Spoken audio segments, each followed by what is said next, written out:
Ridgewood Estates was the kind of place brochures called charming and realtors sold with words like exclusive and secure. The streets curved gently like a designer's sketch, each lawn a showroom, every house painted in the exact shade of acceptable beige. To the untrained eye, it was a paradise. But the moment my wife and I moved in, we realized paradise came with a gate and a self-appointed warden. Her name was Karen Whitmore. She was the HOA president, the kind who didn't just enforce rules but lived for them. 47 twice, divorced and wielding a clipboard like it was an extension of her spine.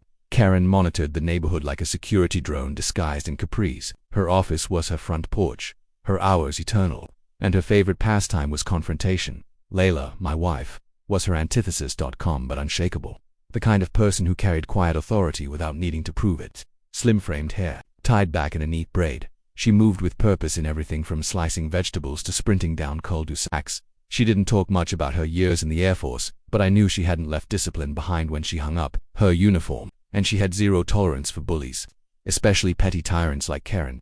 The first encounter was almost comical. It was a Tuesday. Layla had just come back from her morning jog, earbuds in, cheeks flushed, sweat dotting her collarbone. She was unlocking our front door when Karen emerged from her perch like a hawk spotting prey.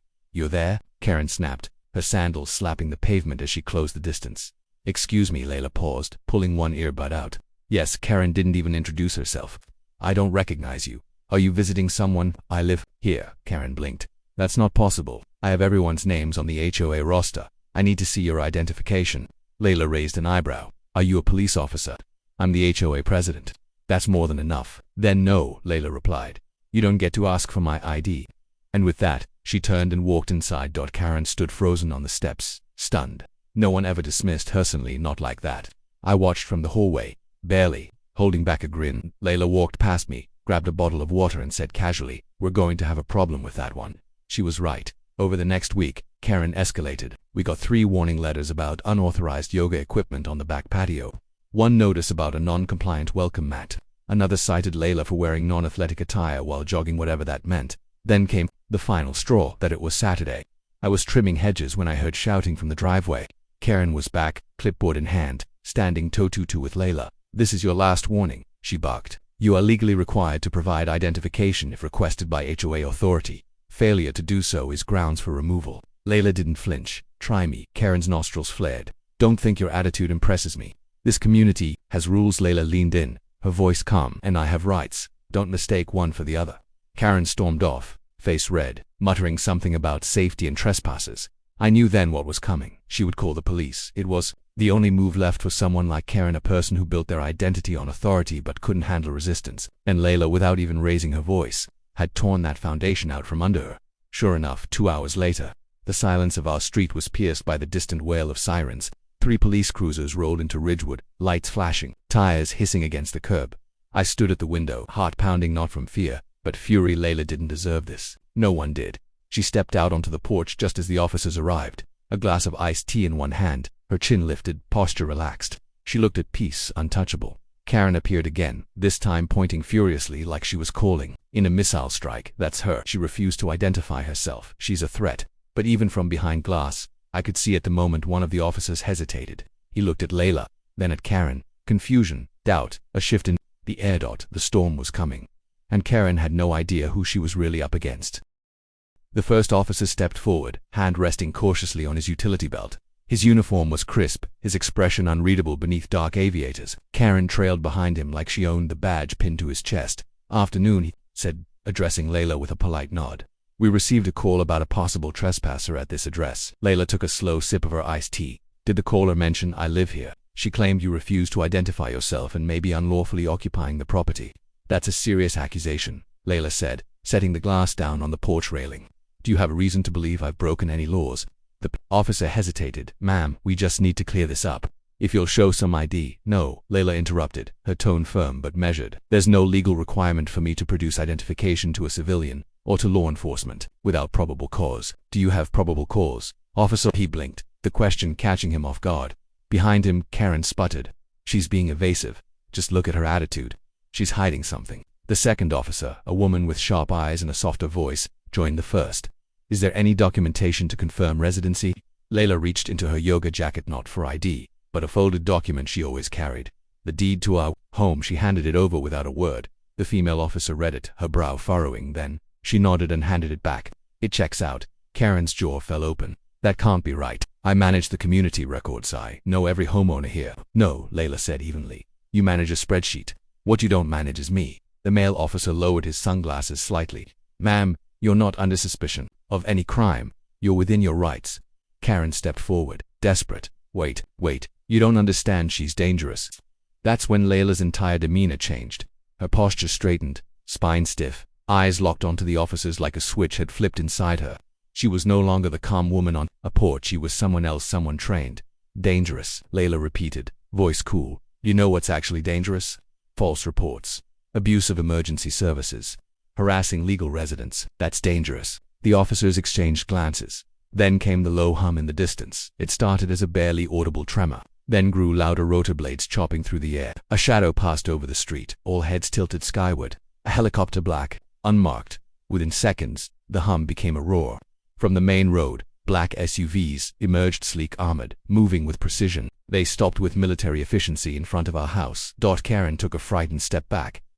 What is this? Doors flung open. Men and women in tactical gears stepped out, SWAT style. But these weren't regular city units. Their gear was cleaner, their formation tighter, their insignias minimal. One man, tall and broad-shouldered, led the pack. He moved like he'd never known fear. Layla descended the steps. The man saluted. Lieutenant Colonel Thomas. Ma'am, Karen gasped, her face blanchising. The man continued. We received your ping confirming safety protocol as ordered, awaiting further instruction. The officers stood frozen. Karen clutched her clipboard like it might protect her from reality. Layla gave a curt nod. Stand down. Situation is under control. This was a civilian-level misunderstanding. The man nodded once and raised his hand. His team relaxed. No weapons drawn, no threats. Just a quiet, professional retreat. The male officer finally spoke, his voice barely above a whisper. You're military, retired, Layla said. But I still hold clearances and I still have contacts, which means when someone tries to paint me as a threat for daring to jog in my own neighborhood, it sends up a few flags. Karen stumbled backward. I didn't know who you were. Layla turned slowly. Exactly, and yet you judged, labeled, and acted anyway. That says more about you than me. The police offered a weak apology and retreated to their cruisers. The SUVs rolled away. The helicopter disappeared into the distance, and Karen, she stood there shaking, suddenly small beneath her designer sun hat. Layla returned to the porch, calm once again, sipping the same glass of tea as if nothing had happened, but everything had changed. The neighbors had seen it all. Curtains shifted, phone cameras clicked. Whispers were already spreading like wildfire. Karen had drawn a line in the sand. She just didn't realize she was the one standing on the wrong side of it. By Monday morning, Ridgewood Estates was buzzing. The confrontation hadn't just been witnessed, it had been recorded. At least 3 neighbors had posted clips of the incident online within hours. The footage spread like brushfire through the neighborhood's private Facebook group and then beyond, reaching a local veterans page that practically crowned Layla a hero.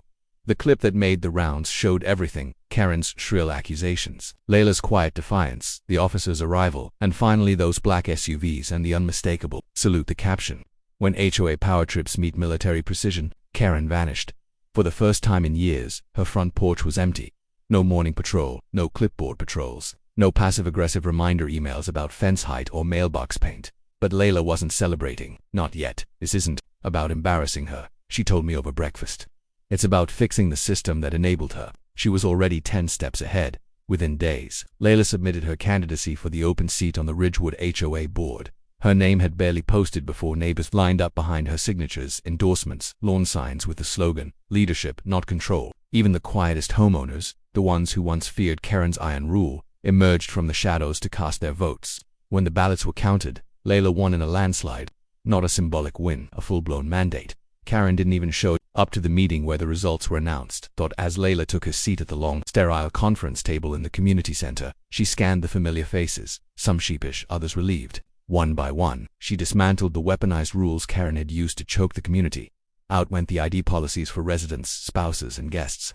Gone were the arbitrary fines for non-compliant decor. New transparency policies were enacted, and quarterly community listening sessions were scheduled. Layla wasn't just changing the HOA, she was healing the neighborhood. But she didn't stop there. At the next monthly meeting, she slid a sealed folder across the table to the rest of the board. This is a formal complaint I'm submitting to the State Homeowner Association Commission. It outlines multiple violations under Title 34 of the HOA Code, including harassment, abuse of power, and misuse of emergency services.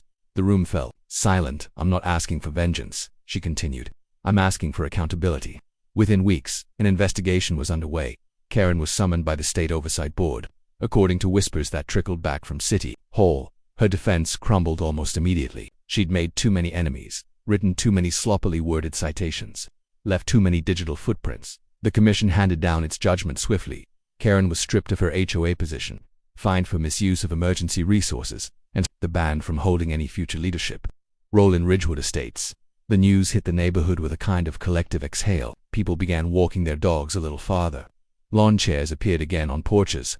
The community started feeling like, well, a community still. Karen didn't leave. She stayed holed up in her home, blinds drawn, yard slowly succumbing to weeds. Realtors stopped bringing clients to her street. Too many buyers asked the same question. Isn't this the place where SWAT showed up because of the HOA? Her name had become a warning, but Layla never gloated. Not once. She didn't bring it up at barbecues or smugly stroll past Karen's house. Her work had never been about revenge. It was about reclaiming dignity.